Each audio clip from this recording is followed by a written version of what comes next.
तेजस, काय बनवू? पुरणपोळी. इथे मी पुरणपोळीसाठी 250 ग्रॅम चणा डाळ घेतली. वाटीने मोजाल तर 1 वाटी इतकी आहे. सर्वप्रथम ही डाळ हलक्या हाताने 2 ते 3 वेळा स्वच्छ धुवून घेणार आहे.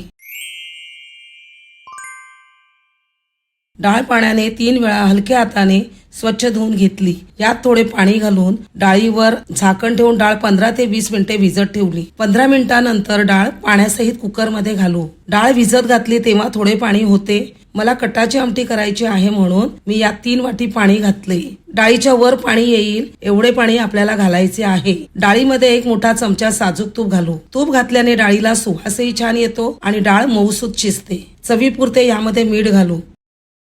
कुकरचे झाकण लावू. आता लो टू मिडियम फ्लेमवर 5 ते 6 कुकरच्या शिट्या काढून घ्यायच्या. जर तुम्हाला वाटलं आपली डाळ शिजली नाही तर पुन्हा तुम्ही 1 ते 2 शिट्या काढू शकता.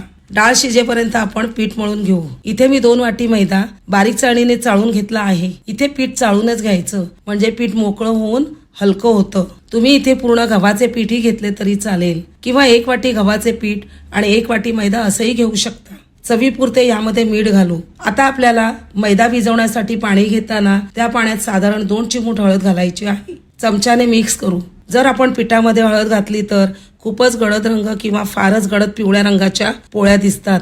म्हणून जर पाण्यामध्ये अशी हळद घातली आणि त्याने आपण पीठ भिजवलं तर फक्त हळदीचा मात्र हलकासा रंग आपल्या पोळीला येतो. फार गडद पिवळा रंग पोळीला येत नाही. हळद तळाशी बसली जाते आणि हलकासा हळदीचा पिवळा रंग या पिठाला लागतो. अगदी थोडे थोडे पाणी घेऊन मैदा मळून घ्यायचा आहे. जशी चपातीला कणिक भिजवतो त्याप्रमाणे गोळा भिजवला आहे. हे बघा बोलता बोलता पिठी मळून झाला आहे. हे थोडा वेळ पाण्यात झाकून ठेवायचे आहे. आता हे बाजूला ठेवू. आता आपला कुकर थंड झालेला आहे तो पाहूया. डाळ बघा छान मऊसूत शिजलेली आहे. 2 बोटात घेतली तर अगदी मऊसूत होते म्हणजे डाळ छान शिजलेली आहे. आता डाळ आणि पाणी आपल्याला वेगळं करायचं आहे. त्यासाठी एका भांड्यावर चाळण ठेवली. त्यावर डाळीला गाळून घेऊया आणि वरची डाळ आहे ती 7-8 मिनिटे चांगली गाळून घेऊ. त्याचबरोबर डाळीला असे खालीवर करायचं म्हणजे मध्ये साठलेलं पाणी आहे ते निथळून जातं. आता याला चटका देण्यासाठी जाड बुडाची कढई गरम करायला ठेवली. त्यावर ही निथळून घातलेली डाळ घालायची आहे. लगेचच आपल्याला यामध्ये गुळ घालायचा नाही तर सुरुवातीला गॅस कमी ठेवायचा आणि डाळ थोडी परतून घ्यायची. जर जास्तीचे पाणी असेल तर ते निघते. हे सर्व आपल्याला मंद आचेवरच करून घ्यायचं आहे. आपल्याला 190 ग्रॅम बारीक चिरलेला गुळ घालायचा आहे. तो छान मिक्स करून घ्यायचा. मी इथे 1 वाटी डाळ घेतली. त्याच वाटीने मी इथे पाऊण वाटी गुळ आणि पाव वाटी साखर घालणार आहे. तुम्ही पूर्ण 1 वाटी गुळ घेतलं तरी चालेल किंवा अर्धी वाटी गुळ आणि अर्धी वाटी साखरही घेऊ शकता. आता यात पाव वाटी साखर घालू. वजनाने मोजलं तर 60 ग्रॅम इतकी साखर घालायची. आता दोन्ही एकत्र करून घेऊ. गुळ आणि साखर वितळेपर्यंत हलवत राहायचे आहे. गुळ शक्यतो बारीक करूनच घ्यायचा आहे.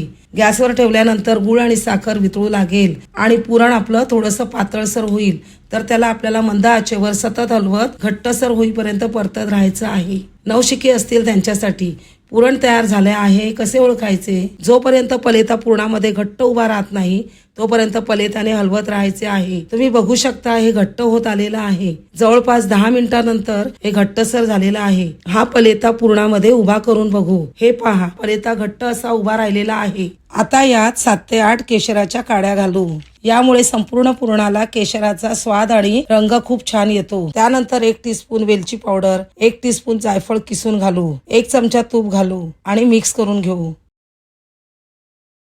गॅस बंद करू. घरात पुरणाचा मस्त असा सुगंध सुटला आहे आणि तुम्ही पाहू शकता हे घट्टसर झालेलं आहे. तर हे पुरण आपलं तयार झालं आहे. आता हे पुरण आपल्याला बारीक करून घ्यायचं आहे. गरम असतानाच डाळ वाटल्याने लगेच वाटली जाते. पुरण वाटायच्या चाळणीमध्येच आपण पुरण वाटून घेणार आहोत. एका पेल्याच्या साह्याने अशा प्रकारे डाळ वाटून घ्यायची आहे. बघू शकता अगदी पटकन पुरण वाटून होते. डाळ वाटून झाली की हे पुरण आपल्याला मिक्स करून घ्यायचे आहे. आता हे आपण एका लहान भांड्यात काढून घेऊ. पुरण बाजूला ठेवू. आपण जे मळून ठेवलेलं पीठ मुरलं आहे ते काढून घेऊ. आपण हे पीठ असेच हलकच मळून ठेवलं होते. आता 1 टेबलस्पून तेल घेऊन हे सर्व तेल पिठात मुरेपर्यंत हे पीठ मळून घेणार आहोत. थोडे थोडे तेल टाकून हे पीठ छान तेल मुरेपर्यंत मळून घ्यायचं आहे. असं तेल मुरवल्याने पोळी लाटताना पोळपाटाला चिकटली जात नाही आणि फाटतही नाही. एकसारखी पोळी लाटता येते. आता आपले पीठ मळून झाले आहे. पुरणही इथे थंड झाले आहे. मी इथे पुरणाचे गोळे करून ठेवते म्हणजे पुरण भरताना करताना सारखं आपल्या हाताला चिकटत नाही। इथे मी पुरणाचा मोठा गोळा घेतला आहे आणि लहान हा मी मैद्याचा गोळा घेतला आहे। मैद्याच्या गोळ्यापेक्षा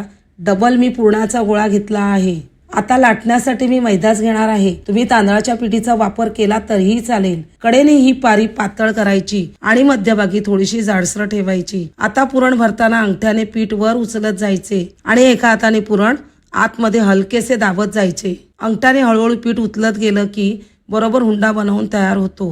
हळूहळू हे पुरण आत दाबत जायचे आहे आणि ही बाजूची पारी आहे ती वर उचलत जायची आहे आणि सर्व बाजूचे काटही असे एकत्र आणून हे बंद करून घ्यायचे। जास्तीचे पीठ असेल तर काढून घ्यायचे आणि थोडे पीठ असेल तर ते तिथेच दाबायचे आणि त्याचा चपटा गोळा करून तो कोरड्या मैद्यामध्ये घोळवून जास्तीचे कोरडे पीठ झटकून काढून टाकायचे। जास्त पीठ वापरायचे नाही। आता पोळपाटावर थोडे कोरडे पीठ घेऊन त्यावर हा गोळा ठेवून द्यायचा आणि हाताने दाबत दाबत सारण कडेपर्यंत सर्व बाजूनी पसरवून घ्यायचे। सुरुवातीलाच हे असं पसरवून घेतलं की काठापर्यंत सारण पसरलं जातं। पोळी लाटणीने हलक्या हाताने लाटून घ्यायची। लाटणं असं वरून खाली असं गोल गोल फिरवत पोळी लाटायची। जर लाटताना पीठ चिकटत असेल तर थोडे कोरडे पीठ लावून लाटून घ्यायची। बाजूच्या कडा लाटून घ्यायच्या, कडा पातळ लाटायच्या, मध्यभागीही लाटून घ्यायची। आपलं सारण कडेपर्यंत पसरलं गेलेलं आहे। कुठेही पोळी फाटलेली नाही। पोलपाट फिरवून पोळी लाटायची आहे। हवी तशी आपण पातळ पोळी लाटून घ्यायची आहे। वरचं आवरण तर इतकं पातळ झालं आहे की आतलं पुरण सर्व दिसत आहे। आता पोळी भाजून घेऊ।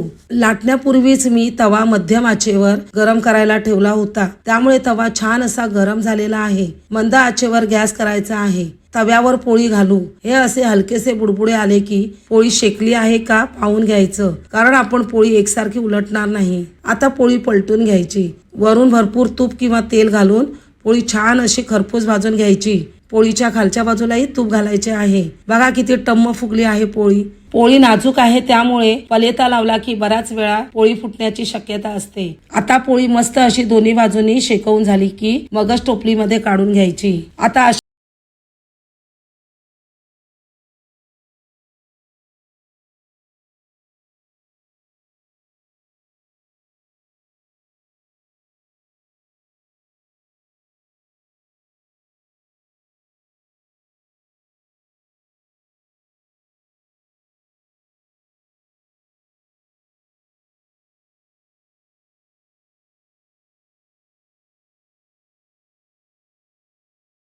सर्व पोळ्या मी करून घेतल्या। पूर्ण थंड झाल्यावरही इतक्या मऊ लुसलुशीत तयार झाल्या आहेत। वरचं आवरण ही पातळ झालेलं आहे। तर तुम्हीही या पद्धतीने पोळ्या नक्की बनवून पहा आणि तुमचा अनुभव मला नक्की कळवा। तुम्हाला व्हिडिओ जरा देखील आवडला असेल तर एक लाईक नक्की करा। तुम्ही व्हिडिओ पाहता पण लाईक करायचे विसरून जाता। तुमचा एक लाईक मला खूप महत्त्वाचा आहे। तुम्ही लाईक केला तरच माझा व्हिडिओ पुढे जाण्यास खूपच मदत होईल। तर प्लीज लाईक जरूर करा। तर चला, तेजस वाट बघत असेल मम्मी कधी पोळी खायला घेऊन येते, तर व्हिडिओला लाईक सबस्क्राईब नक्की करा आणि आपल्या मित्र परिवारात जरूर शेअर करा। पुन्हा भेटू अशाच एका मस्त रेसिपी सोबत।